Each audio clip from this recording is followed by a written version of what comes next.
Good afternoon, everyone, and welcome to this very cold day, but our lovely training of sales training on the 3rd of December, and the time has just gone 3 o'clock. Don't worry today if you miss anything. I will be sending out all the slides and also the articles that you'll need after the fact. So you may be wondering who is talking, so I'll introduce myself. My name is Lauren. I don't know why I hesitated there. I am one of the team managers here in Spektrix support training and consultancy. I've been at Spektrix nearly 2 years now, and I've worked within the team itself before becoming a manager here.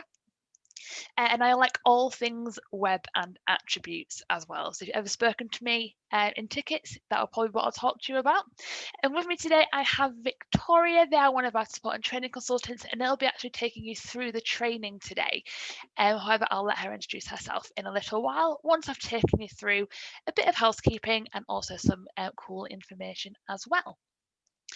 First off, just as I mentioned, this is being recorded, so don't feel as though you need to write everything down, or if you lose track, don't worry, we'll be sending this out afterwards. This training session today will last a maximum of 2 hours, and that's including times for questions as well. And if you do have any questions along the way, do submit them using the Q&A button on your Zoom there. I'll be looking at questions throughout as we go, so if I can answer them in the chat, I will, or if not, Victoria will pick them up to answer if it's relevant at the time, or we'll pick them up at the end. So don't worry if you don't get an immediate answer, but we will do our best. As well as the Q&A function, we also have the chat function on use today. So if you'd like to say hello or tell the group a story, you're more than welcome to. This will default, I think, to say all panelists. Now, that just means that me and Victoria will see that. So if you want to say hello to the group, make sure on the drop-down you change that to be all panelists and attendees. As I mentioned before as well, along with the video, we'll send you all links to the support centre and all the relevant articles from today to help you along your way after you've had your training. So before I hand over to Victoria, I just wanted to quickly mention the support centre. Some of you might have seen this before. Some of it might be brand new, but don't worry, I'll tell you all about it. So the support centre is there for you 24/7. It's essentially a compendium of articles and resources designed to help you get the most from your Spektrix. You'll find information from how to set up an offer, information types on Spektrix reports, to troubleshooting a printer and much more as well. You can use the support centre as your first port of call for any questions and queries you might have, and you can do this by navigating to a particular area of the system. It's not actually shown on this screenshot, but just below here you'll have all our different areas of the system you can click to, or you can use the search function here as well to look for a particular article or a topic. We also have our online group training section. So this is our specified area for any upcoming group training. So do have a look and keep an eye on things happening there. And we will update this regularly. So you know you can go over the fundamentals of the Spektrix system again. So do check back for updates on this one. As well as send you all the support articles from today, we'll also include a link to our action toolkit. Again, some of you might have seen this, but this is essentially a collection of resources designed to help you get the most out of your system. The toolkit offers practical and strategic tips and suggestions, both for beginners and for more advanced users too. From taking you through the basics and more in-depth reporting and multi-layer email automations as well. It's all interactive, so if you want to learn data management, you can click on the icons to navigate or scroll. And if at any time you get lost, because there are a lot of places to click, you can just click on the green Spektrix logo down at the bottom, and that will take you back to this main page, so you'll always know where you are. An example from this toolkit is you can complete a one-off ticket return or even cancel an event, contact bookers, and how to process your refunds, and that's under programming. As I mentioned, it's interactive. It gives you a timescale and also a show me how as well. So this will be really useful now and going forward, so do keep your eye out for that in the emails. So now I will hand over to Victoria, as that's enough from me. Like I say, if you have any questions, I'll be keeping an eye on them. But Victoria, over to you. Thank you very, very much. Thanks, Lauren, for that introduction. Good afternoon. We are here to learn all about sales today. I do apologize. Sorry. If you give me a website or if you um, give me a website, give me a database, give me all sorts of tricky things to work out, and I'm your gal. Ask me to switch a page in a Zoom session, and I just suddenly become a Luddite. I don't exactly know what's going on, but I have the feeling there's possibly people watching that might have had the same problem as me. So let's just go with that. So, hi, I'm Victoria. Thanks for cackling with me, Lauren. That makes me feel much better. Um, I so, will I'm mute myself Victoria. now. Apologies. This is my second Christmas with Spektrix. I joined summer last year, and prior to that, I worked for the National Theatre and the Roundhouse and some other venues as well, primarily with development and sort of audience development and analysis teams. So I did a lot of working at audience segmentation and all of that type of thing. But today we're going to go through our sales interface. And this is really for people who have either used Spektrix before, might not have used it for a while. You might have moved into a role that doesn't require you to look at Spektrix so much anymore, or it might be that you're a newcomer to Spektrix. Usually in the before times, we would come out and visit you if you just recently gone live with Spektrix, and we'd be able to show you everything that we can do, all the wild and wonderful things. We can't do that at the moment, obviously, so we're hoping that you can settle down with a cup of tea and have a listen to what we've got to go through today. So what we're going to do is we're going to have a look at some basic ticket sales, and we'll also have a look at refunding, crediting a customer's account, or potentially converting a refund into a donation. So we'll tackle some payment issues and what to do if a mistake is made. And we'll also show you the tools to add donations, merchandise, vouchers, and all those little things to increase your average spend. We'll be taking a look at some of the new features that we've added in Spektrix since March, lots of things that help you along the way as things have changed. And we'll also be looking where possible, if your organization is eligible for gifted, where we'd opt in any of those donations to. We'll also take a look at unpicking some tricking orders and troubleshooting those if needed. So if we start, I'm just going to transfer my screen. Wish me luck. We're just going to bounce across to this one.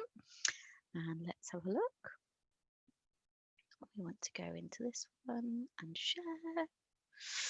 Lovely stuff. So this is our Spektrix login screen. You may have noticed that it's snowing in Spektrix land at the moment, and the little elves in our engineering team probably hate me calling them that, but let's call them that anyway. Um, have something set for the 4th as well. So just keep an eye out for when you use your system from the 4th onwards. That's all I'll say. If you've used it before, don't spoil it for anybody new. It's always a nice surprise. So if we log in, dun, dun, dun, we're going to see straight away our sales interface. So the first thing to let you know is that Spektrix is a browser-based ticketing system. Therefore, it works like a regular web page. So you can click on links in the interface. So underneath here, we've got lines to highlight that it's hyperlink. You can use lots of different browser tricks like Control and F to zoom in, Control and minus. You can use Control and F to find something on the screen. So there's lots of different ways that I'll show you throughout Spektrix that you can search generally on pages, but there's times sometimes when you're presented with a lot of text, you might be looking for a particular word, and sometimes it's just easier to use the browser to search for that instead. One thing that you don't do when you're using a browser-based system like Spektrix is typically if you're bouncing along and buying something online and you take a purchase and you're about to pay on my card. We all know that when you're paying by card, you never press back because you just know somewhere in the black magic that is the internet, something will go wrong and it'll double charge your card or something strange will happen.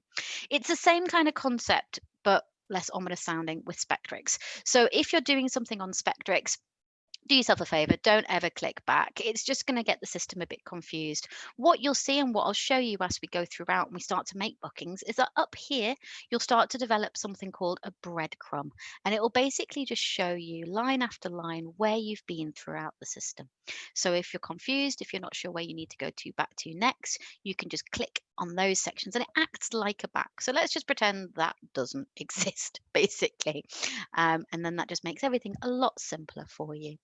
So a couple of other things to point out is that on the left-hand side here for you, this is what we call the control panel. Some people call it the hamburger, some people call it the filing cabinet. If you open it up, you'll see all of the different interfaces that your Spektrix user role allows for. So when you're first given a Spektrix username, your organization is always going to be done internally. So if you go away on furlough and when you come back, or if you're out of the business for any reason, um, we at Spektrix, we won't reset your password for you. That's not something we can do. It's always done internally. It's always really important to remember at the moment, if you are going to be out of your building for a while, is just make sure that somebody in the organization has access to the settings interface, because that's where they can reset it for other people. So what you can see in here depends on what you need as a user. So you'll likely have sales. If you work in marketing, you might have insights and mailings. If you work in development, perhaps as well. If you work in development and have a fundraising team, you may have the opportunities interface. If you do general admin and you build events, you'll have the admin section there as well. But what I just want to highlight at this stage our two little settings down here, we've got change user settings. If you click onto that one there, this just gives you a little bit more of a bespoke option when you're opening up Spektrix. So every day when you open up Spektrix, you can select which interface you want it to start with. So as you saw, I logged in and straight away the sales interface came up for me. That's the default. If you don't make an option here, it will always come up with sales. But if perhaps you work in marketing and you want the insights and mailings, the reporting interface to pop up first, you could have that one instead. If you typically work in development, you could have opportunities. It's just a really nice way of just ensuring that as soon as you log in to Spektrix, you can just get on with what you want to do. I'll show you in a moment the different ways that you can display the what's on calendar. So we've got event list, event instance calendar, and event instance list. So I'll show you that in a moment. But what we've also got is user basket confirmation behavior. So this is telling Spektrix, how do you personally want Spektrix to behave once you've finished a transaction? So do you want it to stay on the same screen? Do you want it to return to the event screen? Or do you want it to return to the customer's screen? In my personal experience, because I've worked in sales teams and in fundraising teams that also book tickets, sometimes you want to open up the customer record first so you can check they've got eligibility for the event and then make the booking. Or it might be that you always want to work from the event first and then add the customer. So there's just a nice little bit of bespoke setup that you can put in there for you as well. It's a type of setting that I would recommend if you're brand new to Spektrix, have a play around for a few weeks and just see how you feel with it. You might not want to make any changes, but if you've been using Spektrix for a while, you might have looked at that and gone, oh, do you know what? That would be really handy. If so, that's where you can update it. So that's the user preferences control panel. And as I mentioned, it can set your default interface and it can give you a little bit more information. One of the things that it can do as well is something called tooltips. So down here it says tooltips. Do you want to show tooltips when text boxes are activated? And that's something that will pop up. I'm trying to think where we get one actually. I always forget where they are until I actually end up. There we go. There's one. So it just means if it's asking you to pop in an instance attribute, well, what does that mean? The tooltip pops up and says actually to search by multiple event instances, if you can say it, separate each with a comma. So you can pop a comma in there. And we'll go through a little bit more of that in detail in a moment. But it's a nice thing to know that it's there so you can make it a little bit more hate using the word bespoke constantly, but it is that. We're all at home in our own offices. We've got things a way that we want them to be. Some people are in their actual buildings as well, but you like what you like, I think. So at the control panel on the left-hand side of the screen, as I've mentioned, you can move to your other modules, but you can also change your password from here. You can log out. You can select your printer. So you'd go into your local settings for that and your PIN pad. And you can also view when you're in the sales interface, any open and perhaps stuck transactions that are taking place on the web or behind the counter. We'll go through that and a little bit later, but it's a good thing to know where it is. So looking at the sales screen straight away, the sales screen takes up the left half of the screen. So it's where you choose the items that you wish to work with. And these items are sorted into the following tabs. So we've got the events tab up here, and this is where you would select tickets for events and add them to the basket. A fixed series will only show if you sell fixed series subscriptions. So best way to know whether you sell fixed series subscriptions is to have a look in your Spektrix system and is that tab there? If it is and you don't know what they are, I would have a chat with your team and find out how you use fixed series. You might have used them in the past and no longer. But if you're not sure, or if you do want to use them in future, just give us a shout at support. It's one of those things where they're not that complicated, but it's always a good thing to talk to us about how it runs. It's just a way of selling for series subscriptions. The next section is our customers section. So where you can search for those customers, organizations to attach to a transaction or to add new ones. You can also view and edit an organization or a customer record here. So it means that basically you can work on everything that you need on this left-hand side, even as we progress and we've got different details on this section and this section over here, you're still going to be able to refer to things on the left-hand side without fully leaving. So you're going to get a really nice overview of both the customer, your order, your transaction, your payment, all at one time.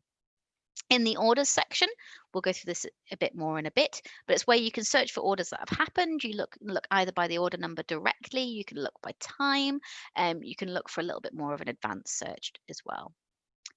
Tickets is where you look at your printing. So it's a bit of a red herring there. Tickets is ticket printing, really. So it's checking and giving the go ahead to print any tickets that are going to be collected from box office or any tickets that need to be posted as well. We won't really go through this today, to be honest, because it's not something that's typically done at the sales point, but there is lots on the support center about that you can refer to. It's pretty simple, to be honest. And then we've got our other section as well. So this lists all non-ticket items that you can sell. So for example, donations, gift vouchers, merchandise, and memberships. If you go into this section and you don't have the gift vouchers tab available for you, and it is something that you do want to sell in your organization, again, just give us a shout. It's support@spektrix.com. Just give us an email and we can get that switched on for you. It's just behind a switch for you, and we just turn it on. It's no extra cost or anything like that. It's just needs to be switched on. So we've had a look very briefly on the left-hand side here for us. So what we do, we have all of our events listed, and your events can be a bit of a misnomer. So it might be that you have something called Thursday the Musical. You might have something called Aladdin, but you also might be processing some of your supplementary add-ons or cross-selling as what we call an instance. So you might be selling your interval champagne or your interval prosecco, different things like that as events and instances. Before we go any further, just to explain the concept of events and instances. An event is a container for all of the individual performances of that particular event. So if we take something like Aladdin, Aladdin might run as an event from the 1st to the 31st of December. And each of those individual performances, so Monday, Tuesday, Wednesday, matinee, Wednesday afternoon, evening performance, Wednesday evening, all of those individual performances are what we call instances. It's just something to be aware of when you're looking for something. For example, if you're trying to search for a particular event or a particular instance.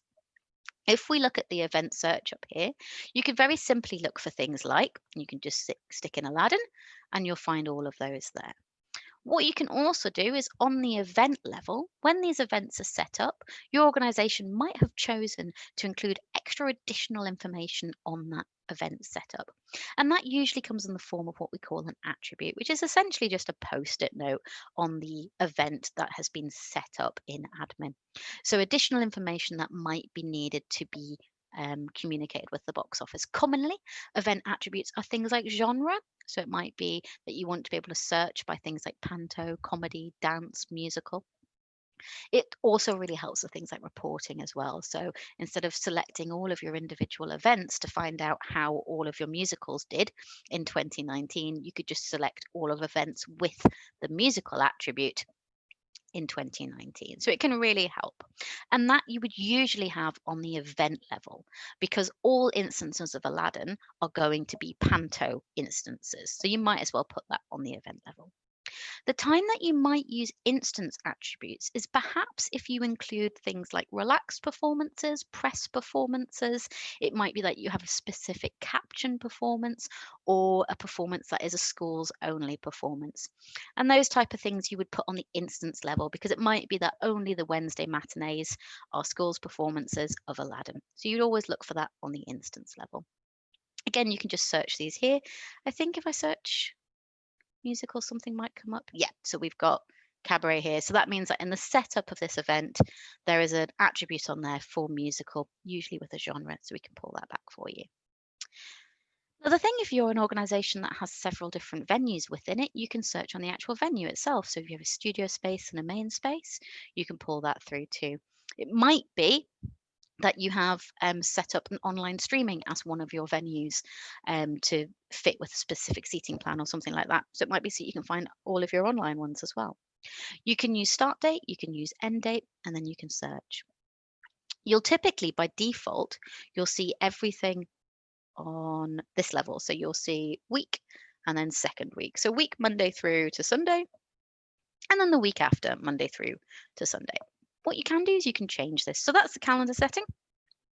You can do it as an events list. So if we pull it through there, it's just going to show you each upcoming event, and then you can click on it, and then it will show you the performances underneath. This up here is where we've started to develop the breadcrumbs that I mentioned earlier. So we're now in the event of Aladdin, but we were on the event search. So to get back to that search, it doesn't look very, you would usually go, oh, I'm going to hit back, but actually you wouldn't. You'll go event search and ta-da, we're back where we were. So if we go back into our calendar list there, you can see everything here. You can also show this on an instances list. And this is really helpful if you work in an organization that typically, because of social distancing, we're finding an awful lot more organizations are doing this for the first time ever, actually, which is really interesting, is timed entry. So it might be that you have a installation or a performance that you would typically have a certain capacity for, but now you're stripping it out into timed entry. So there might be entry every 15 minutes, entry every hour. If you do it by an instances list, you're going to get these one after another. So we've got Thursday, Friday, Friday, Friday, Friday, Saturday, Saturday. Obvious, I know, but it's just really nice to be able to see that going through there. As mentioned before, in your user settings down here, you can set that by default as well. So it'll always default to the calendar view, but if you wanted to, if particularly you do work at a venue that's using timed entry, you might always want to see by the instances list first. So that's how it will display in here. We'll go back to our calendar and let's pop something into the basket. So let's have a look for Aladdin. We'll click onto this one. Actually, before we do that, let me just go back to the event search. I just want to show you some top level information here. Top level information. If we hover over the top here, Spektrix is really good for telling you and giving you the opportunity to communicate information from the programming team to the box office team. So straight away on this very top level, it's telling you how many of tickets are available. It's telling you how long it is. It's telling you what time it starts. And if you hover over this little pile of coins, it's going to tell you what ticket types are available. So all of these in green. And it's going to tell you which bands of seating are available. Bands of seating in a venue, if it is a seating planned venue, it's usually just to do with which are the best seats. And that will be different depending on how your organisation treats bands. You'll also see that some of these tickets are blue tickets and some of them will be marked as white. Anything that is in blue means that these tickets are available to buy on the web. Anything that is in white means that these are tickets that only you using the interface can access.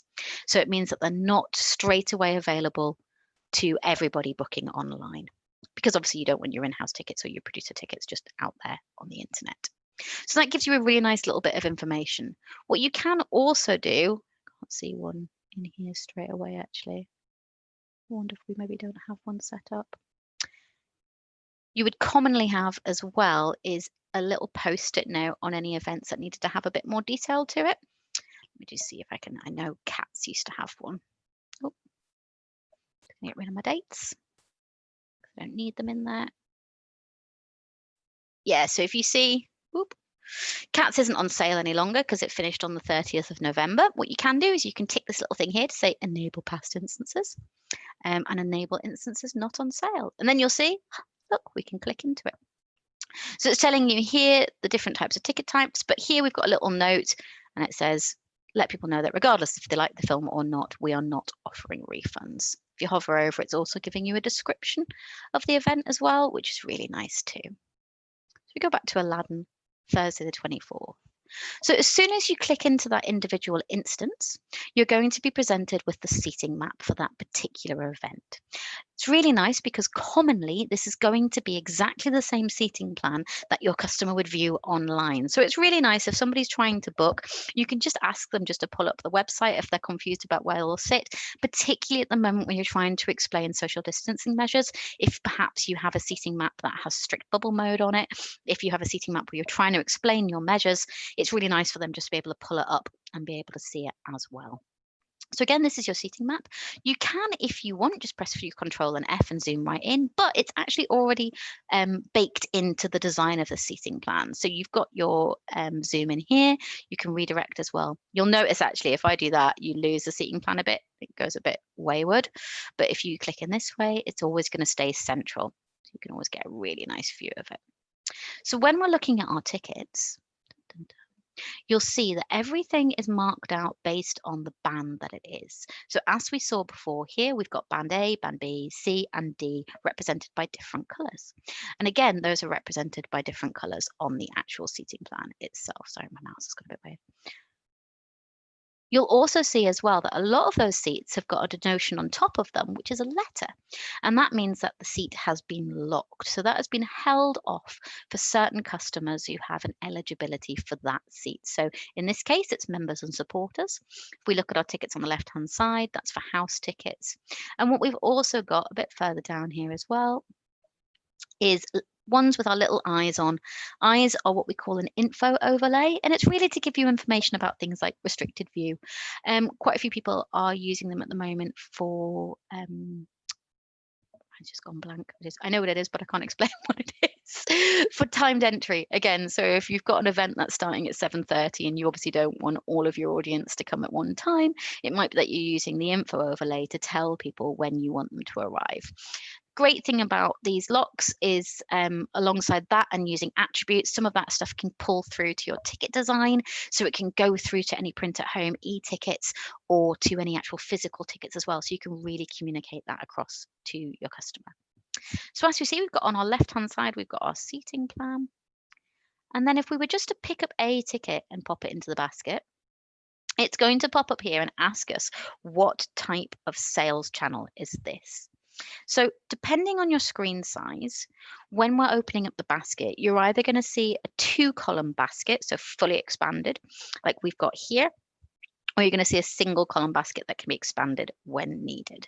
This on the right hand side here actually won't happen if you've never made a sale in Spektrix before. This will always show the last few transactions, the last 8 transactions that you have made. If you haven't made any transactions, they're not going to show you there. It's always going to be the transactions that you have made as well, so it's just locked to your user. So going back to the basket and going back to our sales channels, it's going to trigger the type of behavior that your booking is going to take going forward. So each channel has different rules, which means that different fees can be assigned to each channel. So it's really important that you select the correct one. So for example, we have the counter sales channel, and this means presumably that you've got a customer right in front of you. They're transacting at the counter. This means that any counter fees can be added to the items at the basket. This would all be set up in admin set by the team in your venue.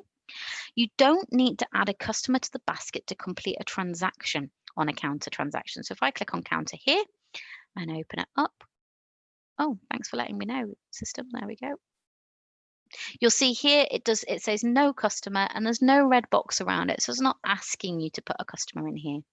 Spektrix is really good at telling you that it needs more information. It won't let you save something without holding that information unless you have set it to do that. So for example, we've got red lines here telling us that for a counter transaction, they must select the ticket delivery and they've got to pay for it unless they're reserving the seats, which we'll go through in a moment. So we've picked up those 2 seats. You'll see that we got a notification to say that an isolated seat would be left behind. That's because of the specific settings that we have on this event that stops it from having isolated seats being left. You will have noticed that those tickets are still in my basket. That's because when you're in the interface, you can override any automatic stops on a seating plan. Those stops there are designed for people booking online. If you're booking from the interface, it's presuming I think rightfully so, that you know what is allowed on your seating plan, and that if you break a rule of where something has been isolated and where something has been flagged to you, because you've probably got a really good reason for doing so. So if that prompt pops up or anything similar to that, don't ignore it. Just make sure that you are booking the right seat. And if it's correct, you can carry on. But it's just something to be aware of. So that's us in counter mode. So it's not asking for anything but ticket delivery and for payments. We'd normally always recommend trying to get your customer data though, because most data is going to be good data, especially at the moment. You'll also find in the counter quick method that won't, so down at the bottom here, you can actually change, before you're pretty much finished here, you can change your transaction channel. So if we were to switch to counter quick, you'll see again, it's not asking for a customer. If we switch to phone, it's saying, oh, there we go. We do need a customer. Makes sense. You're over the phone. You're probably taking card details. If you're not taking card details, you're probably taking a reservation. So you're likely going to want some contact details for that person anyway. Counter quick alters as well, in that it's intended really for getting bums on seats as quickly as possible. So in person, it might be that you want to get a show up to help you process transactions really, really quickly and with as few clicks as possible. Not something we are likely going to be utilizing, if I'm brutally honest, in the next 9 months, but not impossible. So the same rules as counter mode apply. You don't need a customer. However, it does change a little bit, and it will override those settings and user settings that you've processed earlier using this one, in that the second that you confirm a transaction, you remain in counter quick mode, ready for the next transaction. So even if you've set it to go back to your customer, it will automatically go back to here because it will presume you're trying to get a queue straight into the venue. What it'll also do is as soon as you press confirm, you'll note that it doesn't say print tickets or anything like that. It will just print the ticket straight out. Ticket out, go. Is basically how that one works. If we go back to our phone, we'll see here we've got a customer. So just to show you a couple of better ways of selecting our tickets. So we selected one ticket. Let's have a look at a better way. I'm going to zoom in a little bit more on the actual screen so you can see a bit more here. So here we've got a couple of little tools that help us. We've got a little brush and we've got a little square. If we pick up our little brush, we can literally just brush all over the venue and pick up as many seats as you want. What you'll actually see, because we're zoomed in, we can't really see it very well. You'll see there, sorry, it's not very easy to see partially on my screen, but it is normally better to see. You'll see how many are being selected. So you can drag them around and it'll go up. You can also press shift and you can select more and you add it to it. And then you would press update basket. Thank you for letting me know. It'll also bring in really interesting things like this. So as an organization, you can have a limit on how many tickets can be added to the basket. So this means that if you've got a group, it will bring up something really nice, which is called group mode. Don't usually show this at this stage of the training. I usually show this later on when we're doing reservations, but let's do it anyway. So if you're adding more than 10 tickets to the basket, I'm sure you can imagine that that will just look pretty horrible. You're going to have a whole line down here of all of the different line items. And it means that if you're trying to edit it, or if God forbid somebody comes back to cancel one and delete it, it just becomes a bit of a mess. So what it will usually do is it will say, actually, for those 10 tickets, would you like to add them as a group? So if we click yes, you'll see here that actually it's showing us now that we've got 37 tickets that are in the lower centre that are adult, and they are £34.50. That will be because of the banding. So they're presumably these red ones here because they're a bit more expensive. It will then show us that we've got 20 tickets that are in the £30 banding. And that'll show us over here. And then again, these two tickets here, N45, is the ticket that we picked up earlier. So that's this ticket up the top here. So that's going to show you those in a full group mode there, as it were. So it's really, really nice to get it pulled through there, and you can just see it there. The other way of being able to grab your tickets is to use the square mode. So if you select that one instead, I'll go to a bit of the auditorium that I've not stolen all the tickets for, and you can just drag and select. You'll notice here as I'm dragging down that we're not picking up any of the locked seats. And the reason for that is we don't have a customer in the basket, and that customer isn't eligible So because we don't have a customer in the basket, we don't know if they're eligible for those seats. So it's just not going to pick them up. It's going to presume we don't think that person is eligible, so we're not going to pick them up. It's really nice for picking up gaps as well. So if you've already got seats that are sold, it's really, really good.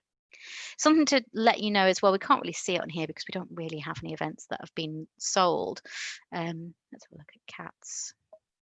See if I've got anything in here. Oh, you've got a little bit in here. So if we look at cats, you can see here that we've got grey seats here, and this means that they have typically been bought. So you can usually right click onto those ones and you can see exactly the seat history of those as well. We can see who it was bought to, any attributes that's on that specific seat as well, and you can see the order that it was booked to as well. Other things that you'll get in there too when you're looking at the actual seats is that if the seat is reserved, it will have a white circle around it. And if say you've had a customer call up and say, I'm trying to book online, it's all gone horribly wrong, you're helping them to book with it through. If you see any seats that are orange, then it means that they're selected by the customer online. Sorry, if it's orange, it means that you've selected it. If it's grey, then it means that they've selected it on the web. So it's been selected by somebody else, possibly even somebody else in the same venue as you, somebody sat nearby. So when we're picking up our tickets, we can always see what's been purchased. We can see a seat history. We can see all of our views. You might have some weird and wonderful setups because of strict bubbling, because of social distancing measures, but it's just a basic way of being able to see. This is what I mentioned about the screen being split into three. So we've got our events on the left-hand side, our basket, and then our payment options. It's also great because it means at this stage, we could always go to different things. So we've got our customer to add at this stage. We can either click onto here to add our customer directly, or we can go into customers and we can find them from here. So I just click onto there. It's going to take us to here anyway. There's a couple of different ways of searching for a customer. You want to think about whether they're an individual, whether an organization, or if they're all. Commonly, the biggest difference is that the customer number, if it's an individual, will begin with an I, then a hyphen, then the ID number. An organization will begin with an O and a hyphen, and the rest of the ID number. Now, Spektrix, as much as it would love to be, is not psychic.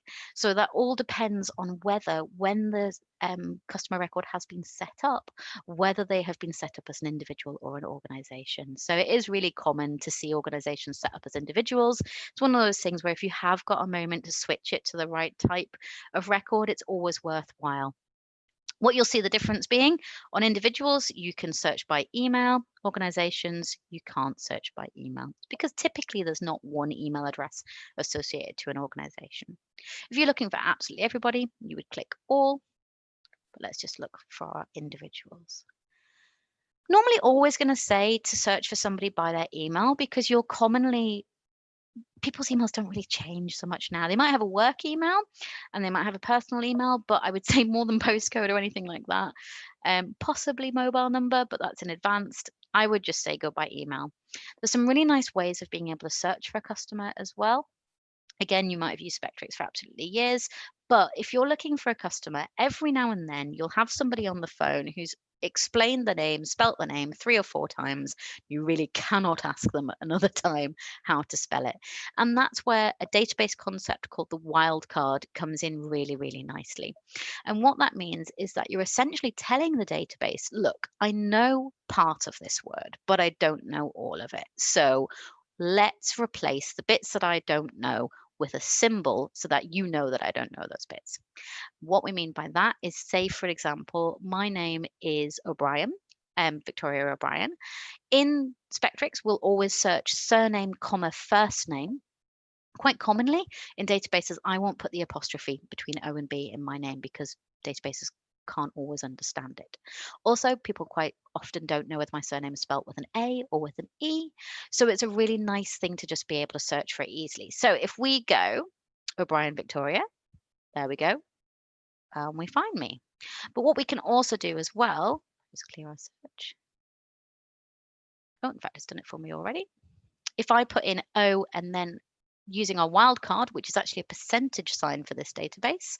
So if we pop in percentage sign Brian and then comma VIC percentage sign and hit search again, it's going to do it exactly again. So you're doing a partial search using a percentage sign to fill in the gaps that you don't know. And you can actually do that quite a lot throughout Spektrix. You can do it on event names, you can do it on different things. You can do it in email, which is really nice too. So if I pop it into here, you'll see it here already in my autofill. We could do percentage@spektrix.com search. I'll find absolutely everybody who has got their grubby mitts on this system before, and we'll be able to see them that way. So it's a really nice thing to be able to find. I find it really great if you're looking for like a school booker. Again, it's weird because maybe this won't happen at the moment, but if somebody's turned up and they're not entirely sure what the booking is under, it's quite a good way of being able to find it. You've also got your advanced search, which brings up things like phone number, address, attributes. So when we mentioned before about event or instance attributes, customers can have attributes as well. This is usually used to help with any reporting needs that you have. You might want to report on where somebody has come from, where somebody has interacted with you in the past. So that can all be tagged, that can all be recorded on the customer record. But it also might be that you want to be searching for them via tags. So if we have a look at our tags, tags are anything that is applied to a customer record, either automatically because the database has matched it to something you've asked it to look for, or there might be manual tags as well. I'll show you in a moment in an actual customer record what that means. Something that I just want to point out to you first of all, which is quite exciting, search for that one, is this. So we have clear search options, which is a very new thing that has just been added within the past, maybe I want to say month, something like that. And that has just come across to Spektrix. One of our engineers took it as a personal project, and they've added this lovely clear search options on here, which if you use Spektrix a lot, it is wonderful. It just clears everything out. Constantly, I would forget that I'd put something else in here in the email or something, and then be like, why can't I find it? That's why. That's why. So that's how we'd find our customers. So then if we have a look at my record, we'll see, first of all, we're getting notification because of the customer groups that we have set to this system. It's telling us that this customer is a patron and that they also hold friend membership as well. That again will be bespoke to your organization. Click onto them. Again, it's keeping the customer record on the left-hand side. Ignore my overzealous mouse. It's keeping your basket on the right-hand side, so you get a really nice view over the top. We can see again our post-it note feature. So if there were any notes on this customer, we could click onto them and we could create, we could say, don't let this customer in, I guess. And you can make it a pop-it note as well. So that's telling you if you see a little scribble of writing on there that there's something on that customer that you might want to be aware of. I would always at this point remind you that customers have the right to any data that you hold upon them to see it. So just be really careful about what you're writing on there, and just make sure that whatever you write on there, make sure you wouldn't be sad if they found out what you were actually saying on there as well. If you've got any questions whilst we're going throughout, actually, if you just pop it in the Q&A section on Zoom, that would be super, super helpful. And then we can just come through them as we go. I can sort of see them on my right-hand screen, but Lauren will highlight anything if I've missed it. So what we've got on here, we've got our customer record. So it's showing us, if we go down to the bottom, those tags that we noticed before. So we know that they are a caption user, wheelchair user, a big spender, fundraising supporter. We'll also see that on our membership that we saw from our customer groups, our patron, honorary parent, cancel, and our friend of Blackfriars. You can see the ID, as I mentioned before, the email address. All of these underneath online account active, these are all added attributes to the customer. So again, these will all be different according to what your venue needs, but they can be super useful for managing different things. So what we could do at this stage is we can have the customer here and we can directly pop them into the basket. So we'll use our little blue icon. Because I've got a pop-up note, it pops up again just before we put them into the basket, just to make sure we move them across. You'll see that the data is then moved across to here. It carries across your post-it note and it also carries across these criteria groups as well. That means you can then just go back into your events and say they wanted to book something else. So at this stage, we've gone, right, we've got all of these tickets. We're spending £1,900 at this stage, which is very exciting. But actually, we probably want to add a couple of extra things on as well. So what you've got, very helpfully, in the actual interface is down the bottom, your team might have set up an admin a couple of suggestions for you. So for this one, it's telling us, because we're still in cats. Let's have a look. Quick way of doing that, by the way, is just to click on the event there, and it'll just bring it back up here for you as well. So you can just pull through here. You've got some recommended events here. So in setup, they've decided that for Aladdin, we want to recommend Webinar the Musical and Thursday the Musical. So straight away, when you're on the phone to your customer, you can say, oh, actually, whilst you're booking, are you interested in these? And what you would sometimes have as well, let's go back to cats to show you. You might have some merchandise that's linked to it as well. So for example, the cats program, and then you can just pop it straight into the basket. It tells you what your quantity is left and whether you can put that in there. For this purpose, we're going to just go to our other section here. And we're just going to add a couple of items of merchandise. Now, merchandise is a really flexible thing that can be used in your organization to cover many different things. So as you can see, we've got it for Christmas cards, we've got it for novels, we've got it for CDs, but we also use it for exchange fees. We also use it for cancellation fees. It can be a really nice way of getting something into your customer journey and getting something into the pathway without it being too difficult, really. So for example, let's pop on a cats program. Let's say they went to it, but they didn't pick up a program at the time. And you'll see that moves under there. So it'll always group together. So we've got all of our tickets up here, denoted by the ticket sign, and then we've got our merchandise here.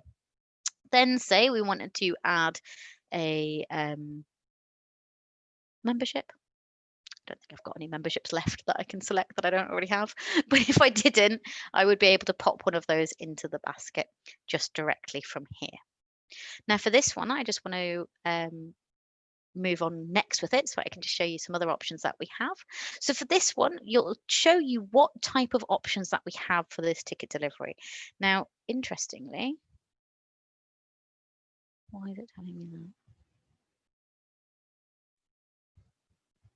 Yeah, let's select postal. What it's done here is it's split out our ticket delivery and it's also split out our merchandise delivery. Commonly, you might have e-tickets available for your event, but your merchandise delivery, you might want to post it out to them. So you can select that as well. And this one will do collect at box office. And you'll see now those little red boxes have gone because the information that we needed for Spektrix is already in there. It will then ask us, it basically mimics the online pathway as well. It will then ask us about any prepayment options, and this will commonly include things like ticket donations that you've attached to the event, or if you want any particular basket donations as well. So when you set up your funds in Spektrix, you can decide whether that fund is presented to the customer as part of the booking journey, both online and in the interface. You can also choose whether it comes with a default amount or an amount that is based on how much that customer is spending. So for example, this Our Nearest and Dearest, I think from what I can remember, if you hover over it, you're going to get a little description, which is really good and going to help with your upsell and actually your actual ask. And then this is based on a portion of how much of our sale is. So it's popped in £50 as a suggested donation to the basket. So if I wanted to, I could just click add there. And that again adds it to our basket here. If you use the customer questionnaire, this will ask you here, how did you find out about the event? And you can pop in your answer there. And then if you had any order attributes on here as well. So commonly what a lot of people are using is contact tracing telephone number, confirmation that you were booked within your household bubble, confirmation that you will wear a mask, all sorts of different things that we're finding really useful. We would always put that in as an order attribute. We're commonly asking people to use contact tracing numbers as an attribute rather than going by somebody's telephone number, because as I mentioned before, somebody might have an account with you that's been there for 6-7 years. You might have migrated systems since, and it might very well be that that telephone number is very out of date. So it's always best to ask in the actual order for that up-to-date information. You're getting the most recent thing. At this stage, the last thing to do with our red box on is our payments. So we can click on payments here. And it's going to ask us, how do you want to pay? We've got a couple of different options here. The first tab is payments, and it's telling us straight away, we've got an exclamation mark here because it's telling us that this customer actually has a credit of £89. So if I look on credit here, we've got used customers credit of £89. If I go back and look at this customer, so if we look on the left-hand side and go right to the very, very bottom, you can see credit and vouchers here. Oh, right, account balance is £89. Where has that come from? You can see exactly where this has been credited from, where it's come, and also which orders it was used for as well.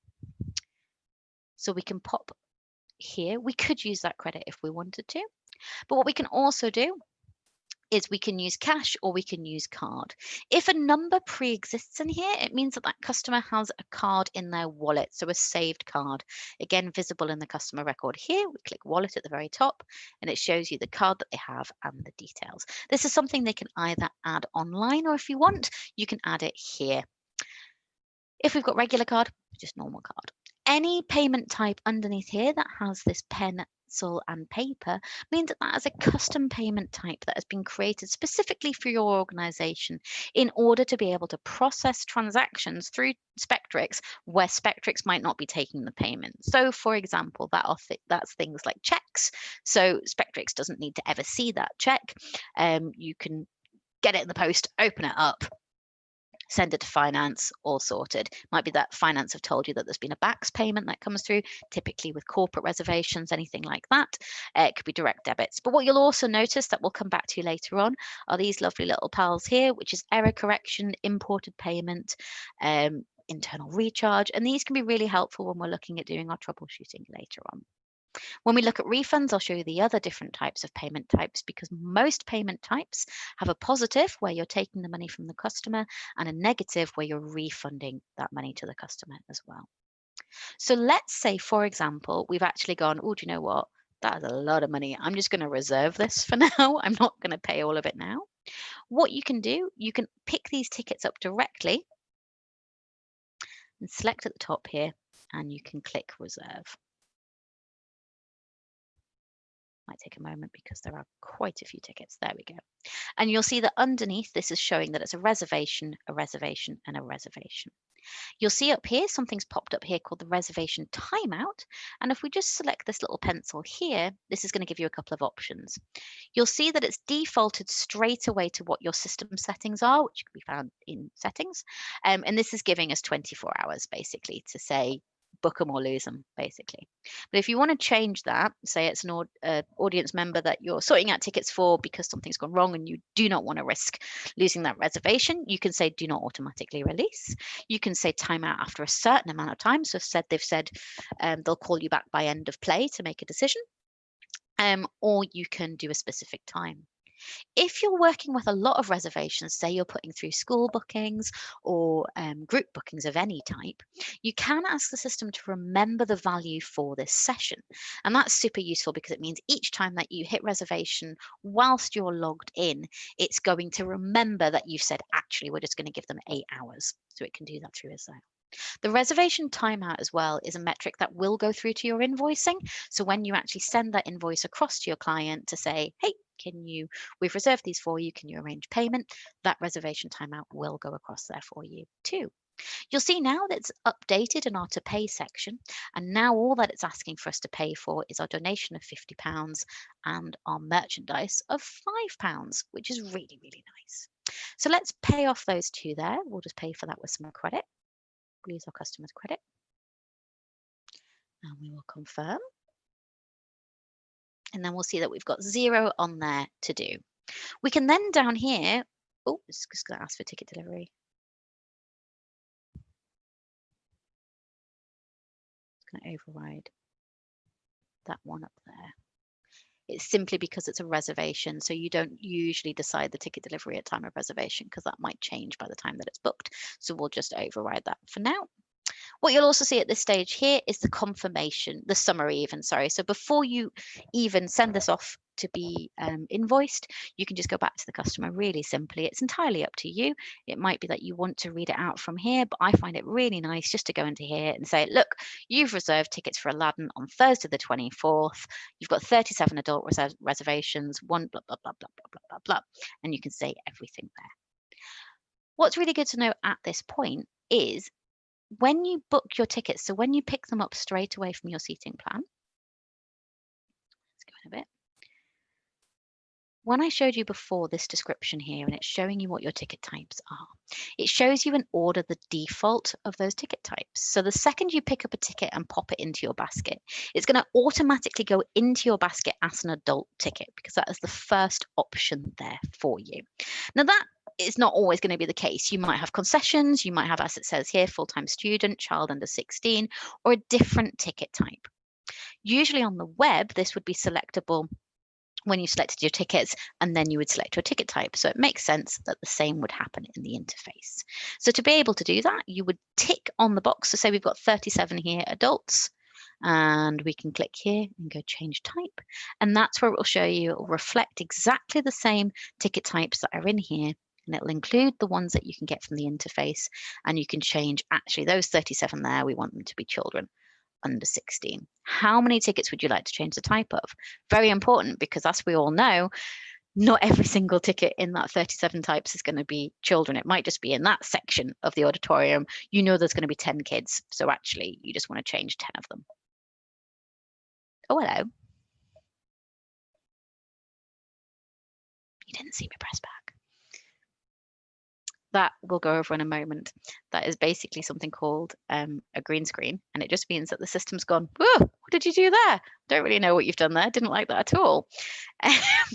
So it just gets a little bit confused. I think one caveat that I didn't add at the beginning of this session is I'm using a training database here. It's quite common that the things that we have created underneath, when we popped up with the isolated seat detection earlier as well, we use these systems constantly for testing. So sometimes things are in there that I'm not expecting. So it might just be a bit grumpy about that. But I'll show you how that works later on once we've saved this one up for you.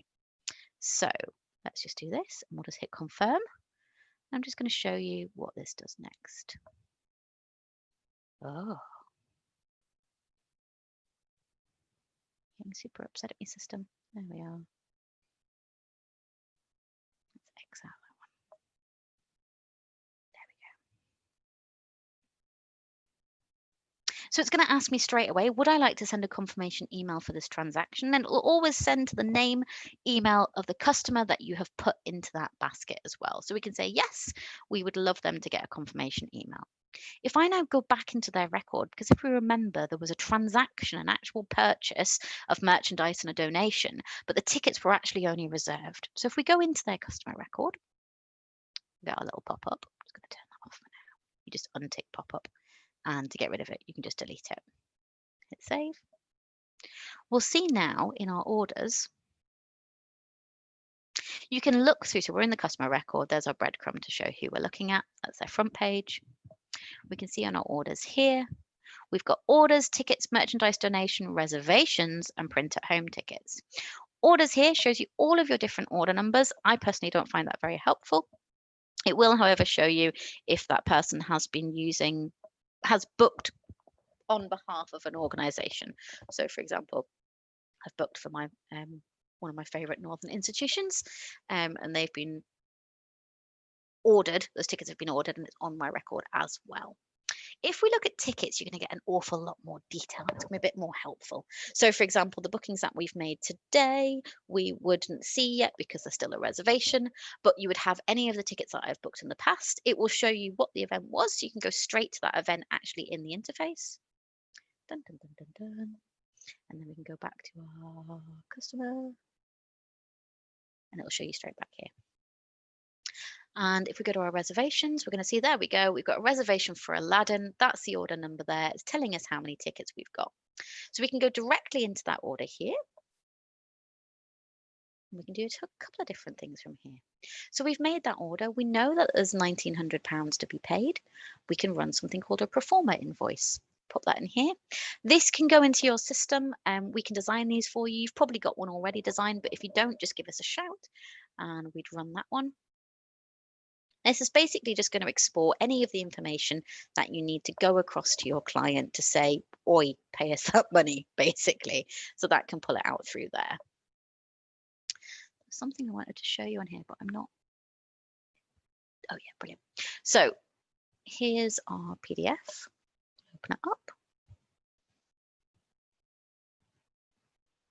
And then we'll go. We've just stolen this, I think, for this testing system. But you'll see here that it's telling you who the person is, what their client number is, and which seats that they've booked for. That's the reservation hold date, so pending payment. How can you pay for it? Everyone's favorite Panto is back. All very exciting. That is actually what I mentioned before about attributes, of being able to add additional information in different places. So we know that that is because we've booked for Aladdin, which is a Panto. So that's not going to come through unless you've already booked for a panto, which is really, really nice. So it's just a nice way of adding some extra additional information into different things because of the event that you've booked. So say we've got our customers now and they've come back to us and they've said, that's fantastic, great, we've got all those tickets booked, but actually we want to change where some of those are sitting, or we want to change some of the ticket types and do lots of different things. What you can do at this stage is you've got a section up here called ungroup tickets, which is super helpful.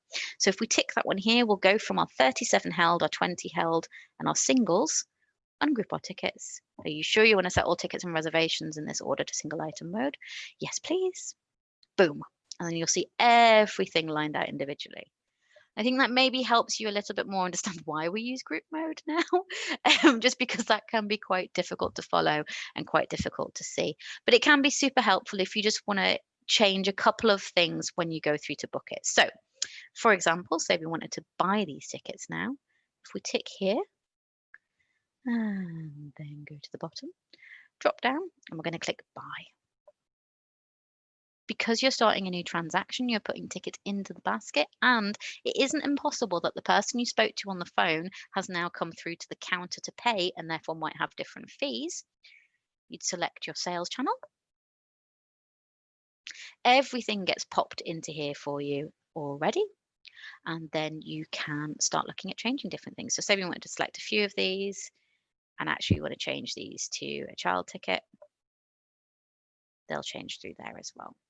What you'll see as well is that there's commission on some of these tickets that has been removed because we've overwritten it. I think, I can't remember where I've done it, but I think we've overwritten it elsewhere. What can also overwrite things like commission are the customer eligibility. I think that's probably what's done it actually. Because I've got a certain membership, it might be that I don't pay commission, so the customer criteria eligibility on that particular commission setting excludes members, so that wouldn't be eligible for me. We'll now see with all of our changes of our ticket types, we've now got £1,800 to pay, but actually we're going to go, do you know what, all of these tickets, I don't want them. I've got the wrong ones, I'm just going to delete them. And actually I'm just going to go on my own as I originally planned and just get the one ticket. So you'll see this lines down underneath here because it's returned all of the reservations under here. It's probably helpful to note that Spektrix treats reservations as if they were technically sold in a way, so that when you go to buy them, you're returning the reservation and then you're purchasing those seats. So it'll look like that's happened through here. So it'll show us a return, and then it will show you the items that you are actually buying. And we'll say, yep, we're going to pay for that £26. I'm going to confirm that one. It's going to say, oh, you've got to pay. You can't confirm because we've got these big red boxes around here. So how do we want to deliver those tickets? We'll do them as Kobo, care of box office. And we're going to pay in cash. Might ask us to open a cash register. Sorry, Lauren, just closing your cash register. Click OK, and we can pay. You'll then get a change down here, and it'll ask you to confirm and print later, or do you want to confirm and print, or do you want to confirm and mark as printed? If you confirm and print, it will come straight out of your system. Confirm and print later means that it's available to be used in this section up here when we came to tickets, and it's available to be printed out. If you want to confirm and mark as printed, is so that it appears on the seating map as a printed ticket without you actually having to print it out. There's a couple of different bespoke reasons as to why you might want to do that in your organization. But let's just do confirm and print later. Click OK. Would you like to send a confirmation email for this transaction? We don't need to. So that's how you make a reservation, how you amend the reservation, how you send an invoice across to somebody that is holding a reservation. How you can change a ticket type to a concessionary one, how you can use the information that's held on the admin setup of the particular event to give you additional information that could be useful for you, letting you know about locks and what it means for different seats, letting you know about reservations and available and unavailable seats, and also letting you know that what those red boxes are telling you is probably something you want to listen to, because it will tell you that you can't proceed in the order until you've solved that block. So it's really important actually as well. Again, we're probably not using it at this stage, but if you are thinking about using that counter quick, that really gets rid of the idea of a door sale customer. So if you ever do anything where it's pay what you want, or if it's quick entry or door sales, you don't need to create that fakey door sale customer. You can just use counter quick. So it's a really nice way of pulling it through. So we've used our tickets, we've used our reservation, we've closed our reservation. And we can see here now in that order, if we go back, so it's come up into my recent transactions, I can click straight through into it, and it's showing us down here exactly what's happened. It is good to get used to how order history appears at the bottom half of a customer record, simply because if you're looking to do refunds, it's a really good idea to get your head around how that looks, so that if you do need to do a refund, you know that it was done on the phone, you know that it was partially reserved, you know that there was a transaction of merchandise, and you know that there was a cash payment, but also a credit payment as well. So it's a really good idea to be able to get a hold of that before you go through. Now, as you can see, this looks horrific now, and it's really hard to look through. What you can do, you can go back up to the top once you're in the order mode, press group tickets, and it will bunch them all back up for you again. So even though we didn't go ahead with those reservations, it will still bunch them up, so it's just easier. Certainly don't have to do that, but it's just if you're trying to look at something and you see it's really difficult to get through, scroll up to the top, just see if you can group the tickets, and that should be absolutely fine for you. So we've had a look at purchasing some other items through the system as well. Let's have a look at our membership. So memberships can be added into the basket directly from here. You click on the basket, it'll ask you to find a customer, because it's always going to presume that you want to add a customer to your membership. Oh, see, fallen at my own first hurdle. There we go. We'll open up our phone. What you can do at this stage as well, because it's a membership, and particularly at the moment, you might want to change some details of that membership. So typically it says here, it's giving you some top information. It's telling you that it's a year-long membership, it's this much to renew, and it's 30 days for the renewal period. Now, what that means is that 30 days before that is about to expire, a customer can renew it. So if I show you in our customer record, on our details page, I go to our memberships, dun, dun, dun. You'll see this little blue renew icon. You'll see that it's grayed out. And what that means is that the 3 memberships that my record holds are not in their renewal period. However, if I phoned up the box office and said, oh, I've had my email to say that my membership is due to expire in the next 30 days, I'd like to renew it, this would actually be bright bold blue. You could click on it and it would automatically place it into the basket, so you can carry on with your day, just get it paid, get it done. But because we're not on the renewal period, it might be that they want to add another membership, but slightly differently. You can't hold 2 memberships of the same type at any point, so I couldn't put another Spektrix patron membership on there. That's partially why this is grayed out, to stop you from having the wrong type of membership on there. But say we were adding this corporate membership and we went, actually, usually, I was saying it'd be out of the ordinary, but it's not. With corporate memberships, they're always really bespoke, aren't they? So say we had our corporate membership and we said, actually, for you guys, for 20,000, we're going to give you 2 years instead. So if we open up, if we tick on our corporate membership, and again, underneath reserve, if you click and you're going to do override, and you'll get some little options. You could either at this stage change the price. So for example, you might have an organization that you want them to hold corporate membership, but actually you're going to get 30,000 out of them. So you could do that. And you can also change the period. So for example, we're going to change this one. And instead of it ending on the 2nd, 2021, we're going to do it 2022. That's going to tell us there that our period is 730 days. We can click OK. And that just means it will hold on the record correctly. I'm also just going to override the amount. And we're going to give it to them as £10, just to be cheeky. Okay, so we've got £10 to pay. At this stage, it's not going to ask for any delivery methods or anything like that, because it's not that type of thing. If we click here, we've got our payments, so we can pay. How would we like to pay? Let's pay this by cash. Click OK. Click on summary. You've purchased a corporate membership for £10. Click confirm.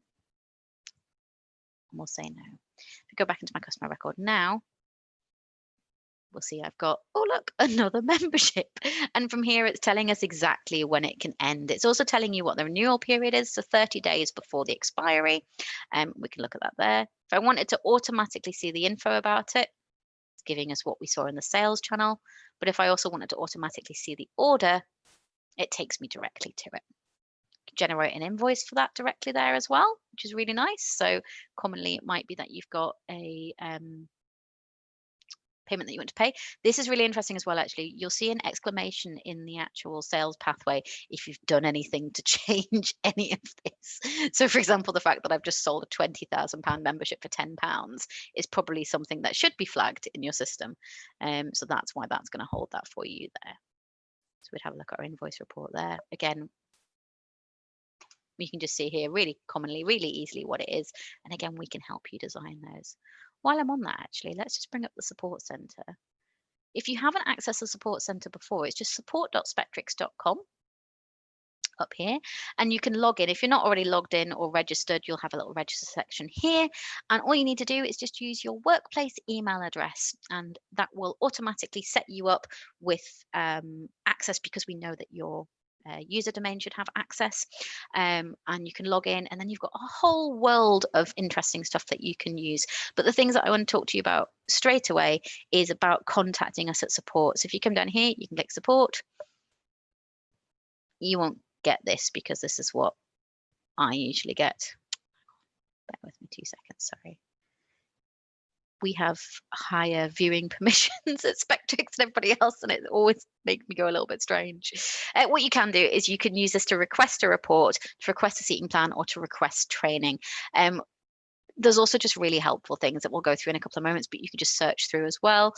You can go to About Support Center. That's going to tell you a little bit of information here. This is what I was looking for. It's your contact details here. So typically, just email us if you want. If it's something that's, you know, not urgent, that you can throw us a few screenshots across to. Commonly, if you say to us, oh, I'm having a trouble with this particular order, send us the order number, send us the customer number. That means we can just look at it straight away before even getting back to you, and we can probably work it out before we've even had to call you. Normally troubleshooting and stuff like that can be a little bit icky over the phone, so if you can email us, that's fantastic, and we can get that out to you. But also you can give us a call as well. Just telephone numbers there for you, and when we're open.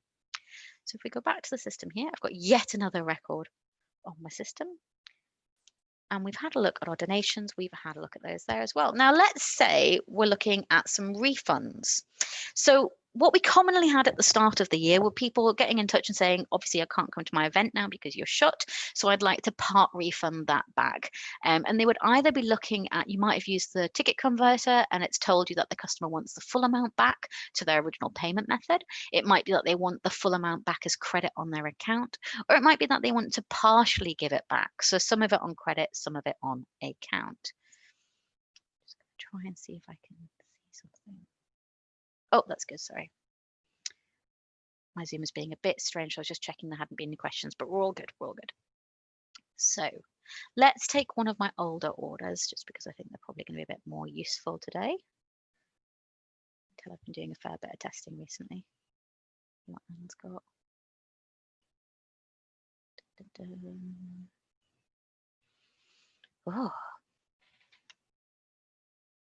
Oh, brilliant, fantastic. Let's have a look here.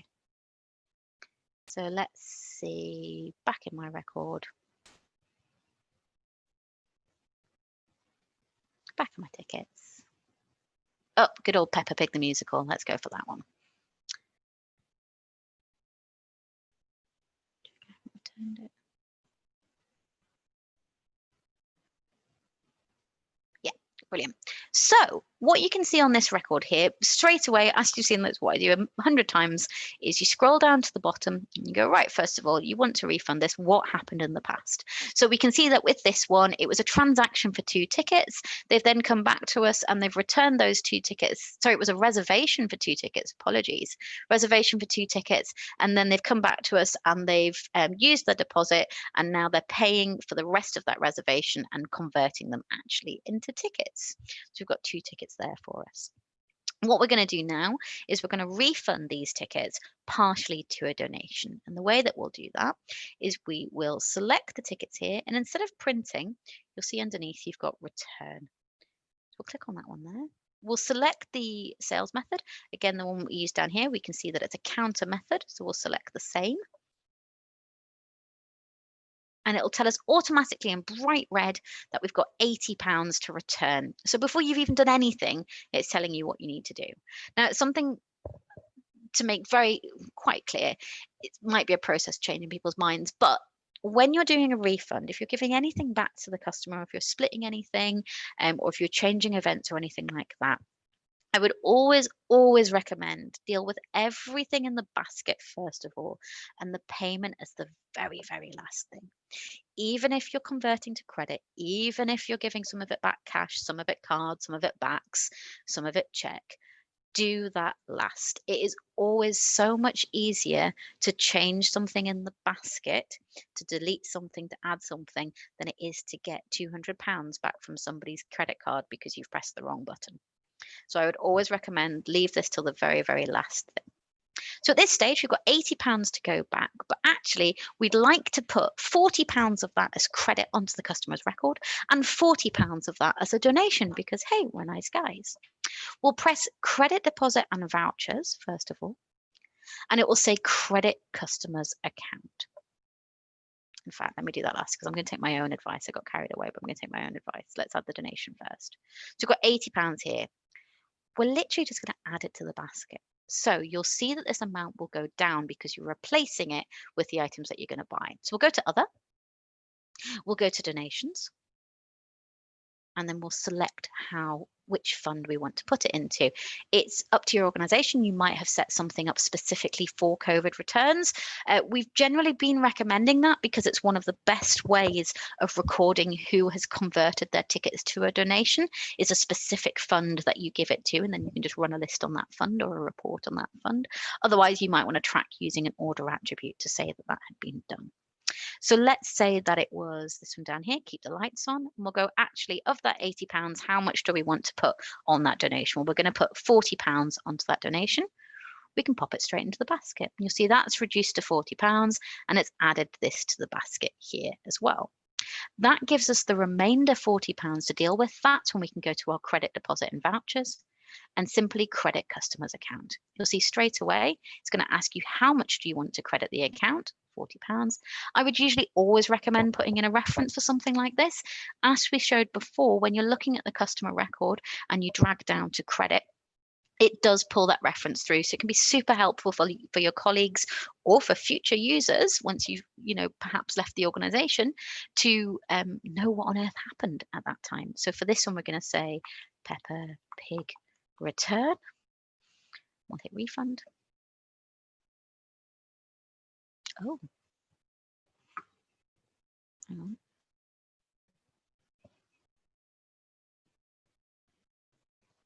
Oh, apparently I'm still there. Okay, just had a potential that my internet had gone, but maybe we haven't. I think we're all good. Brilliant. Right. So we've got our donation on here. We've got our credit, which is going to cross to here. So refund to credit. And you can see now, look at that. Nice, lovely zero. We're all balanced out. Then what we can do is we can hit confirm here. You can get a summary and it'll give you a rough idea here. So it said that you've returned this and thank you for your donation of £40. Keep the light on, we'll reclaim gift aid on this donation. Now, that's something to note because it might be that you don't want to claim gift aid on that particular customer. It might be that that customer doesn't have a gift aid declaration. If it's a new customer to Spektrix and they've never been asked for their declaration, the second you pop a declaration, a gift aid eligible item into the basket, it will pop up and it will ask you whether you want to have a donation. So let's confirm this one. And we'll just grab, tell you what, we'll just take my one off and I'll show you how it works. So in the details tab, if you go to gift aid, you can see the declaration here at the very bottom here. So that's the declaration, when was it eligible and where. If we just go cancel declaration, so stop treating, yep. That means that I am now no longer gift aid eligible. So if I go in and add something to my basket. Let's do a new order. Dun, dun, dun, dun. Put myself into the basket. And then if I go, oh, sorry. Actually put them into the basket, that's gonna be helpful. If I go to other, and if I go to my donations and I go, actually, let's put £10 into the basket for this one. Boom, it will pop up and say, actually, this donation is gift aid eligible. Can you ask your customer the following?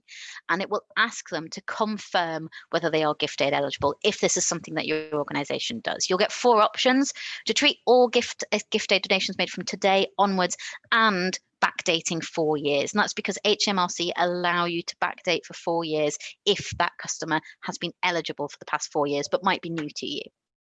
You can treat all gift aid donations from today onwards. You can treat all gift aid donations made today. So it might be that they know for a fact they're eligible today, but they don't know where they're going to be in a week. And this is actually quite common at the moment. People with furlough, with different things, are dropping in income levels and stuff. So, you know, it's not something to just presume at the moment as well. But it is on the customer to ensure that they're gift aid eligible, not us at least. So, or you can also continue without a declaration. You can always add one later on and it will update the declaration. So let's say that we're going to treat all gift as eligible today. It will then ask us what type of declaration type would you like to take. So at this stage, if the customer was over the phone, it could be a verbal declaration. And then we would be able to send details of this declaration to the customer on this email address. And that's basically confirming that you've had the conversation, and then it's on them to contact you if they're no longer eligible. You can generate details of it to post to customer, or you could provide details manually. So it might be that actually you're going to do a paper declaration because they've returned something to you. It might be that you're working from a season brochure that's been returned to put something through, and you can upload a document supporting this declaration as well. So lots of different options. Let's say we're going to do a verbal and we're going to send it, and we can click OK. At this stage, it might very well be that they're eligible for gift aid, but you don't want them to, they don't want this gift aid donation to be gift aid eligible. It happens for many different reasons. It can either be set on the fund level that it's not gift aid eligible, but sometimes it might be a particular instance. So what you can do there, drop down under reserve again, and you can just click opt out of gift aid. And you'll get your little exclamation mark next to the gift sign, and it just means that it's not going to go through as gift aidable. So we'll click pay on this one. We'll say that it's £10 and we'll hit confirm. I'm just going to show you before I go through this here, actually, this little X here is really useful for you for the next section that we go through when we're looking at doing our transactions and our troubleshooting. The X means that, for example, say you'd taken that cash and then you went, oh, it wasn't cash, I want to take it on credit card. You can just exit out and it's going to automatically bring the balance back into the system. If I were then to confirm, it's going to say couldn't confirm for the following reasons, there's £10 left to pay. It's going to tell you very, very quickly that you can't do that, which is super, super useful because it's going to, thank you, Lauren, that's very important. So that's really, really useful that it can pop that up for you. But we'll commonly get people calling to say, I can't close an order on Spektrix, or I can't get rid of an order. And that's usually because there's something in here that hasn't been balanced. We always talk about Spektrix. When you open a order, when you start a transaction, you think of it like a till. If you're putting some cash into it, if there's something to go back, you would physically hand that cash back over. So you always think about balancing that out. So if we've got £10 to pay, it's not going to let us do that unless we've paid it off. So let's just pay it with some cash. Click OK and click confirm. Oh, we don't want to send that there as well. So we've had a look at doing a part refund. We've had a look at part refunding back as a donation and back as credit. We go back into the customer record. We can see where that credit now lives. So in credit and vouchers, we've had our Peppa Pig return here. And it will tell us where it was. Now that it's available, it's showing me now that I've also got an account balance of £74 too. We can also look if we want any spent and expired items there too. And we can also pull through anything through there as well. So a couple of other things to show you. Oh, actually, before we go any further, so when we're looking at doing our refunds, actually, so if you're refunding back to cash, so let's say this one. Yeah, let's refund this one. So what you can either do is you can just press return directly here. You can do this with memberships or with donations. You highlight it, hit return, select the method of sale, automatically pops it into the basket as a return, automatically pops the £40 into your payment screen. Now, at this stage, it might be that you want to put the money back onto their card that they originally paid with, say they paid by a card. We can go to our refund section and you've got all of the options that you potentially have. You'll see here we've only got cash refund. We don't have a card refund on here. That's just simply because it's a training database. We're not set up to refund by card. You will have that option, and it will typically always have a couple of the numbers of the card that it's eligible to send back to. And that's just because Spektrix and SagePay tokenize with each other. So it gets like basically a secret handshake so that Spektrix can send the information and the cash back to SagePay, and SagePay can understand what it's being given without any card details being passed across between Spektrix and SagePay. It's just a really clean way of being able to send it back to them. But what we'll commonly use and commonly recommend is using something called a custom payment type, which are these ones we mentioned before with the paper and pencil. And that's really commonly to be used for either dealing with any accounting errors. It might also be used, as I mentioned before, for things that you want to track through Spektrix, but you pay for externally. So things like internal charge payments, any group bookings that might go through a different team, commonly things like Society of London Theatre tickets as well, things that might be refunded onto a voucher or any local voucher schemes that you're part of too. So for this one, it might be that we go, oh, actually, we want to refund this one and it's actually going to go back as a direct debit. I'm not going to do the direct debit through Spektrix because that's not part of its functionality. I'm going to do that separately. So I'll put it on here and then I will do that myself later on. And you can confirm it. The system will then say that there's nothing left to pay and it'll allow you to confirm it. Again, using your X. So when you're creating these custom payment types, so just created an admin, I'd usually always recommend that you have this X available for them. In the admin setting, it's something called is cancelable, I think, or can be cancelled. Can be cancelled probably sounds a bit more likely. And it just means that you get that X on there. Just means you're not faffing around. If you've made a mistake, you can just press X. It's beautiful. Put a cash refund on there, that's how much. And confirm. Brilliant stuff.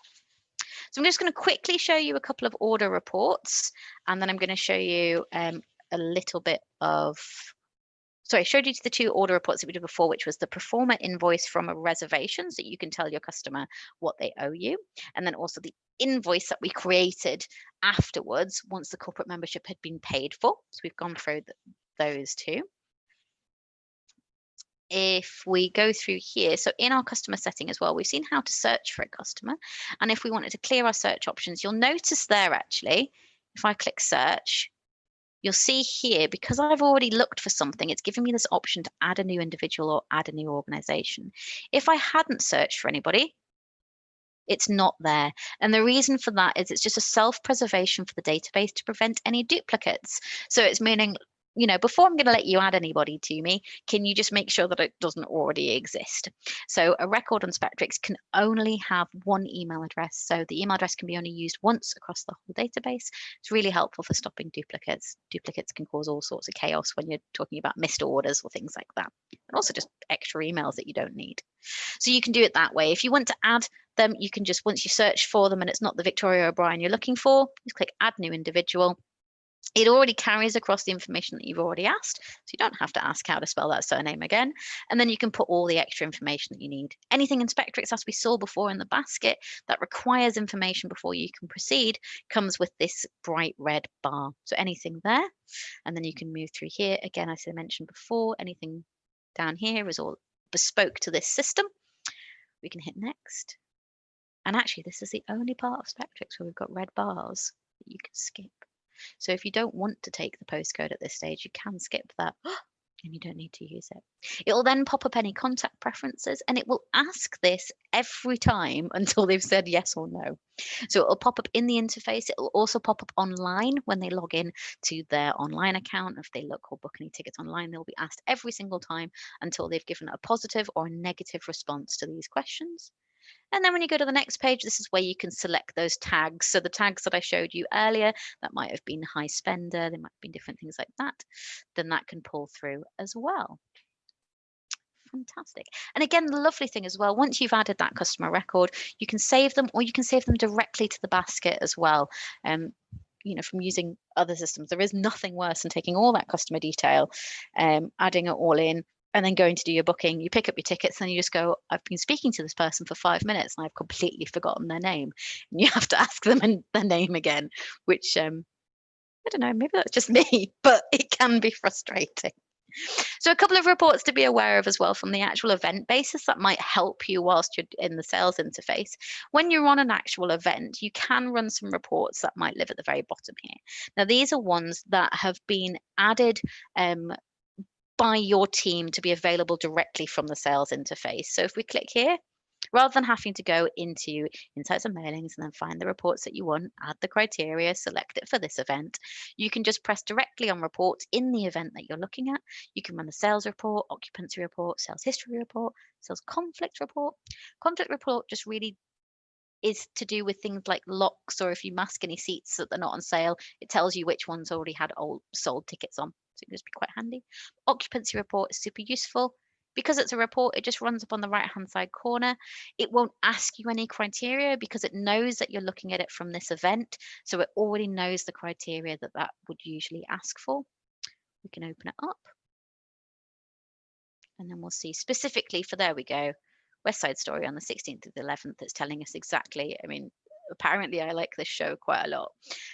So that gets booked through here and it shows you all of your details, your delivery method as well. In fact, actually, that's a point I might not be useful to. We've had a few calls recently asking us how to get delivery method out for customers, and that's a really good way. Just run an occupancy report on the event that you're running and it will pull through, just in case you're not catching it. So that's our reports in the sales interface. And then you've got some other ones over here as well in reports. You've got some additional reports that might be helpful for you if you're in the box office and doing different things. So it might be that you want to run a register of attendance. It might be that you want to run your agency sales, and you just run that straight through here. It'll ask you what event, and it's the usual thing. But again, this list here can be added to by anybody who's got access to the Insights and Mailings interface, different things like that as well. So I just want to cover a little bit about troubleshooting within the sales interface, because as we all know, things can go wrong, particularly when you're working from home. Very early on, probably I think May, I'd been doing some online training and my little boy managed to pull out the cable from my laptop to the router and it caused all sorts of chaos. So, we don't know how things are going to happen, but what might happen is what we saw before was our lovely green screen. Now, bear with me 2 seconds. I'm just going to stop sharing this one and then I'm just going to share my screen on a different one. And I'm just going to show you a couple of things here. So usually we don't always get the gift declaration up there. Dun, dun, dun, dun, dun, excuse me. There we go, green screen, here we go. So what might happen is sometimes Spektrix will go, oh, I don't know what happened there. Something has gone wrong. It will tell you exactly what to do. It'll pop up with this green screen and it will say, please try and do this. Hit Control, Shift and Delete to clear all cookies and cache. The other way of doing that, if you're using Google Chrome, like I do, if you go to the top right hand corner, there's 3 dots, click on that and you can just clear your cookies and cache from there. If you do get this screen repeatedly, and perhaps if your colleagues are reporting the same thing as well, and it's not just to do with your home internet connection, do give us a call, drop us an email at support. If you have any screenshots, that would be incredible. What's also super useful for us is to tell us exactly where you were in the system when the green screen happened. It's really useful for us to know which customer you were working on, which event you were working on. Sometimes it can just be to do with things like perhaps you've gone to return some tickets that now that pricing type isn't available anymore. Perhaps that's been deleted. It usually just means that something underneath isn't as it was expected. So it just got a bit confused and fallen over. Or it's just that your internet dipped at the worst time possible. But what can result from that when you're working in the sales interface is something called an ambiguous authorization. And what that is when you've had a transaction that has potentially gone through, but you're not sure whether it's only gone through on Spektrix or whether it's gone through on SagePay as well. So I'll just show you here. Got one in here. If we go back into Spektrix, and on the left hand side, when you're in the sales interface, you can see select a transaction to load. If you click on that one, you'll see underneath that a customer could have either online and they're booking something, or it might be a colleague that has a transaction that is open within Spektrix but hasn't been completed for some reason. So we'll see here, we've got one from 2014, one from 2015 as well. Hurrah! So what we can do is we can click on that one. It usually has the email address of the person that's booking for it if they've got through to that stage. If it doesn't, you'll be able to see what they've got in the basket anyway. We can click onto it, and it will say, would you like to load the following transaction? It also gives you a little preview. So it's really helpful. If you've got that person on the phone, you can say, oh, brilliant. I see that you've got these tickets. You're trying to run a group buy offers for members 25%. If they say, yep, that's the one, you go, brilliant. We'll click OK. And that terminates the customer's view of those seats. So now you're controlling that order. You're the person that can do it. It's in your basket and you can use it. You can then fix it. You can see here straight away the reason why that hasn't been confirmed. If we hit confirm and play later, ooh, it's going to ask for a code. It's going to ask us for all this first, and then it's going to say, first of all, cannot do that. The event is marked live, not marked live. Not surprising because it's from 2015, but also likely because our payments are here, but it's not been filled out entirely. It's not working as we'd expect it to. So if we do confirm and print later, it's not going to let us do it. So that one, I'm just going to leave to the mists of time, because it just usually means that it's gone a bit strange. But if you get something that's entirely stuck like that, it's really quite rare. But if you do, just give us a shout. It's not really a problem to get out of. So that was going to say it cannot be cancelled if it contains payments. Please cancel all payments and try again. So up here, we can't cancel that payment because it's a Visa payment. You'll see there's no X next to it. So that's going to be stuck on there. So what I'm just going to do is move across to our other screen. I'm just going to go back to our transaction here. So we can see it across here. And this is what I mean when you get to your ambiguous authorization. It might be that Spektrix is telling you that the card payment has gone through, but you've checked in SagePay and you're not entirely sure. If Spektrix isn't sure, it will tell you. It will show you this bright red mark here, and it will say that it's awaiting authorization. It's ambiguous, so it's asking you, look, can you just check it out and can you confirm or delete this transaction? By doing that, you would go into SagePay, what's now known as Opio, and you would look for that transaction. You can either do this yourself or you can ask your finance team to do this. And then once you've confirmed whether that's gone through, if the money is in your bank, fantastic, you can press confirm and it will transact through. If the money hasn't gone through the bank, you can press delete and you'll be able to take that payment again, and it should work. It's really important to know that confirming a payment, so pressing confirm without the money actually appearing in SagePay or Opio, it'll result in Spektrix showing that you've taken more money than you actually have. So tomorrow when you run your payments and activities report, it's going to show Spektrix as being up. It's not going to reconcile with your bank, and that will be why. If you commonly get somebody saying, you know, we're £10 up or this or that, look in your load open transactions first of all, just to check there's not something hiding in there, but also ensure that there's no ambiguous authorizations. Deleting that payment in there when it has actually already gone through your PSP and not checking. So if you delete it and then take the money again, but you haven't checked SagePay, you know, there's a high chance that you might be taking that money twice, which is not what people really want at the moment. So you just have to be quite careful when you're doing that there. But if the payment did go through, you can manually authorize it. Fantastic. If it didn't go through, cancel it, click delete, and you can either contact the customer to sort it out, or if they're still on the phone, you can sort it out there and then. So ideally, I would say when you're troubleshooting your payments, the main things to check when we were looking through earlier, and as we mentioned before, You want to ask whether there's been perhaps a temporary blip in the connection, so for at the customer's end. It also mean that this might have been a temporary blip between Spektrix and SagePay, might even be the customer's bank. There could be a failure in connection, all sorts of different things.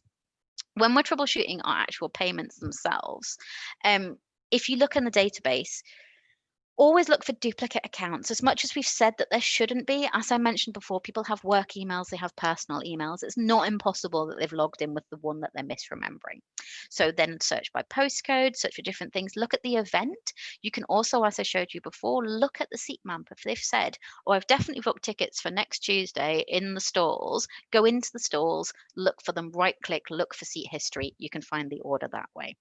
You can also search for recent orders using the orders tab in the sales interface to see if perhaps the wrong customer was added.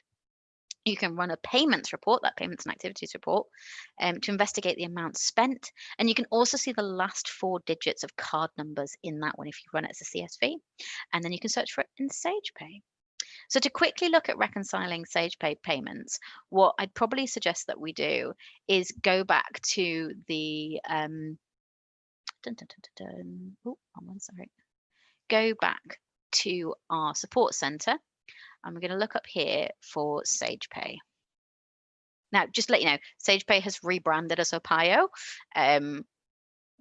That's absolutely fine. We just haven't really had a chance to update all of our documentation to Opio yet. There's been a lot going on, so we haven't updated everything yet. So just to be aware that SagePay and Opio are the same thing. But this article here, logging into my SagePay, is the one that you're looking for. And what you'll do is if you're checking any of your amounts, or if you want to add anything in there, you can log into this link here, which will bring it up. You can see your login screen. I'll just zoom into this a bit more for us at the moment. And then you can check those individual payments. So you'll see straight away any of your transactions that are going through the web or through the phone will come through today. Anything that's gone through chip and pin will come through tomorrow. It gets imported overnight. So if somebody's been on the phone, they've said, oh, or they've been online, my payment's not gone through, I don't know why. It'll usually appear as a red one. You can then click into it so that you can see much better what's happened. Has it failed the security testing? Has it failed the postcode check, the address check, the 3 digits on the back of the card check? What different things has it failed and why? You can usually click onto the inside of that row as well. So where I showed you there, we've got this little plus button. You can click onto that. It'll give you more detail as well. You can check that the address is correct, so that the address is the same as what they have as registered on their billing address. You can report by date range, and you can report on batches as well. So that's your settlement in terms of settlements with your bank. So that's a really, really helpful article on there. And also just to show you in the sales interface, you've got lots of different articles here. So things like just finding your way around Spektrix. When I talked about those locked seats before, how do you sell those locked seats? The group booking mode that I showed you before, we grouped up all of our tickets. How do we do that? For those of you that use a fixed series event system to do that, to recover our transactions, so that's our open transactions, loading those and looking at that as well. You might want to find some information on deposit, lots of different things through there. So let's have a quick recap over what we've shown today. We have had a look at making a ticket sale through Spektrix, first of all. We've had a look at refunding that ticket sale as a payment, as a credit, or as a donation. And we've looked at taking those donations, selling gift vouchers, and giving money back as credit, and looking at our merchandise. We've had a look at our donations being opted or opted out into gift aid claims, and we've had a look at some tricky orders, and we've troubleshooted those where there could be an error. And at this point, I'd probably, with 15 minutes to go, it'd be really great to see if you have any questions. I think I'll hand back over to Lauren to manage that for us. Thank you very much, Victoria. I am giving you a virtual round of applause. Thank you very much. So if you do have any questions, do type them away in either the Q&A or the chat box, because we'll be watching both. So I'll give you a few minutes or a few moments to do that. So don't worry, for us, it's a typer. I will be keeping an eye. I do always think we should have some hold music in this interim period, just so it doesn't sound or feel necessarily awkward. So let's give it a few moments. I always think that. I always take my moment to have a little sip of tea. I just realised my tea is freezing cold, which is quite disappointing. Oh, Victoria. Pop it in the microwave. Everything will be okay. So I can't see any questions. Oh, just a quick one. Can we get a recording of this to show new starters? This is a regular training session we need. Sir Martin, yes, in a fashion. This is being recorded, so once this is finished, we will send it to you, and then you can use it as you so wish. At the moment, because it is just more of a webinar rather than in-person one-on-one training or group training, we do just recommend having this as a reference. So if you were going to share this to new starters, make sure you take it through with them, and then we can always follow up with any questions, or you can as well. But yeah, you can have this recording for as long as you need it for. The only thing I'd add to that as well is, like, I shoehorned a few extra things in there because our engineers and the team are constantly developing new processes to sort of cope with all the changes that are made. It's always worthwhile just to get in touch with us and just make sure there's something maybe there might be something a little bit more recent that we can give you if it's been a while, just in case there's any new additions in there that you might have missed. Great shout, Victoria, especially because the new very recent addition of clear search criteria, which was a dream, and like I say, as of a month ago, it wasn't there. So things do change quite often. So if that's everything, thanks again, Martin, and thank you, Victoria. I am giving you a clap. We will leave it there. Do keep an eye on your emails. You'll be sent the recording and all the articles. But that's it from us, and enjoy the rest of your afternoons, everyone. Thank you very much.